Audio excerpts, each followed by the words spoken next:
satu perkara. Kasih Menteri. Ya, silakan. Terima kasih. Lepas ni. Lepas ni hitam. Okey, kita mendengar tadi berkaitan dengan isu perpaduan. Kita juga mendengar tadi isu berkaitan dengan bahasa. Bahasa yang juga saya menyokong. Menteri Pendidikan mengatakan bahawa kita sama-sama mempertabatkan bahasa Melayu. Saya ingin penjelasan berkaitan dengan sekolah vernacular. Minta maaf sebab kita melihat bahawa kita berada dalam satu negara yang sama, tetapi kita mempunyai bahasa dan juga silibus yang berbeza. Saya menyokong bahasa Cina sebagai bahasa yang boleh dibelajar di sekolah. Sekolah kebangsaan boleh belajar. Sekolah Tamil pun kita kata boleh diajar di sekolah kebangsaan. Kerana anak saya sendiri belajar sekolah Cina. Tak marah tu. Tapi saya kurang senang, tak selesa bila kita dalam satu negara yang sama, kita ada bahasa lain yang berbeza. Sain dalam bahasa Cina, dalam bahasa Tamil dan begitulah seterusnya. Kita menggunakan bahasa utama, bahasa pengantar adalah bahasa Melayu. Saya nak pandangan daripada menteri, itu yang pertama. Yang kedua, kita mendengar rungutan daripada ibu bapa nak buka sekolah. Arahan daripada menteri bahawa ada 2 hari pakaian sukan. Ibu bapa kata lebih selesa pakai uniform kerana pelajar-pelajar perempuan lebih bersopan pakai uniform sekolah. Kemudian saya juga ingin penjelasan berkaitan dengan kantin sekolah buka, arahan daripada menteri. Jadi apakah sebenarnya muhasabahnya kerana kita nak mendidik anak-anak, dalam masa yang sama juga kita mahu supaya orang lain pun menghormati juga ibadah kita. Terima kasih. Speaker, standing order. Saya sebagai seorang pengamal undang-undang mengambil kesempatan untuk memaklumkan Dewan Yang Mulia ini bahawa pada tahun 1978 ini melibatkan peraturan 36/9C, seorang ahli parlimen, Mark Coding, telah pun dituduh di mahkamah kerana mempersoalkan polisi kerajaan yang membenarkan aliran sekolah Tamil dan Cina kerana ia melanggar Akta Hasutan.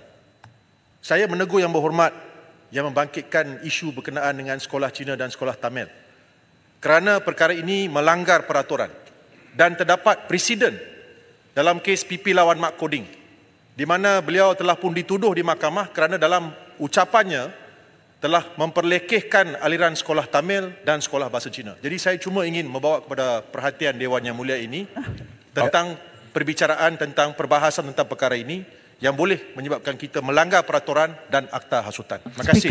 Okey, boleh saya buat penjelasan? Duduk semua.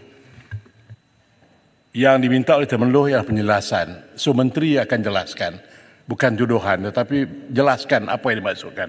Silakan. Terima kasih Jelutong, terima kasih Temenloh. Izinkan saya membuatkan penjelasan sedikit Tuan Speaker kerana saya lihat kekeliruan yang berada di tanggapan Temenloh ni sangat dahsyat kerana beliau tidak memahami apakah yang dinamakan sebagai sekolah vernacular itu. Yang Berhormat, sekolah vernacular ini adalah sekolah yang telah pun diiktiraf di bawah Akta Pendidikan yang mana antara lain adalah untuk memperkukuhkan bahasa ibunda masing-masing di sekolah tersebut. Jadi tidak ada isu langsung bahawa sekolah ini ada masalah ataupun mengikuti silibus yang berbeza. Silibus KPM, mana ada silibus yang berbeza? Sebab tu saya kata tuduhan yang bersifat hulu ni, keterlaluan ini jangan dibuat dalam dewan ini kalau tidak ada fakta. Baik? So silibus sama. Sekolah vernacular adalah untuk mempertahankan bahasa ibunda mereka. Tak ada masalah. Akta Pendidikan benarkan. Keputusan mahkamah baru ini pun benarkan. Tak ada masalah. Baik. Dan berkaitan dengan isu pakaian ini bukan benda yang baru, kita umum. Ini benda yang lepas. Kita cuma maklumkan bahawa ini adalah proses yang akan kita berikan, keputusan yang kita berikan pada sekolah untuk laksanakan. Tak ada masalah. 2 hari dan 1 hari dia akan pakai baju uniform. Sebenarnya itu tak ada masalah kerana itu telah pun menjadi amalan biasa sebelum ini pun. Berkaitan dengan kantin sekolah, Yang Berhormat kena dengar betul-betul saya punya ucapan ataupun ketika saya pergi ke sekolah yang melaksanakan pembukaan kali pertama sekolah tersebut, yang mana saya ditanya tentang bagaimana keadaan kantin, ya. Saya nak beritahu bahawa ini adalah juga soalan yang lepas. Sebelum ini, tahun lepas juga sudah ditanya bahawa kita sarankan kantin terus dibuka sepanjang Ramadan ini, khususnya bagi sekolah-sekolah yang mempunyai anak yang bukan Islam. Dan peringatan berhubung pengurusan dan perkhidmatan kantin sekolah Kementerian Pendidikan Malaysia ini ada dalam kita punya perkeliling, ya, yang mana kita telah pun memperingatkan bahawa kantin sekolah perlu beroperasi sepanjang masa sekolah beroperasi. Saya sudah tegaskan bahawa penting proses untuk memahamkan pelajar bukan Islam mengenai ibadah yang dijalani oleh rakan mereka yang beragama Islam dan mereka saling menghormati antara satu sama lain. Saya tidak mahu ada optik anak bukan Islam, anak yang maknanya anak-anak lain yang tidak berpuasa ini makan di dalam store, makan di tempat-tempat yang tidak wajar, sedangkan sekolah semua ada kantin. Jadi mereka harus pergi ke kantin untuk makan, dan pelajar-pelajar yang beragama Islam yang berpuasa akan diuruskan oleh guru-guru mereka.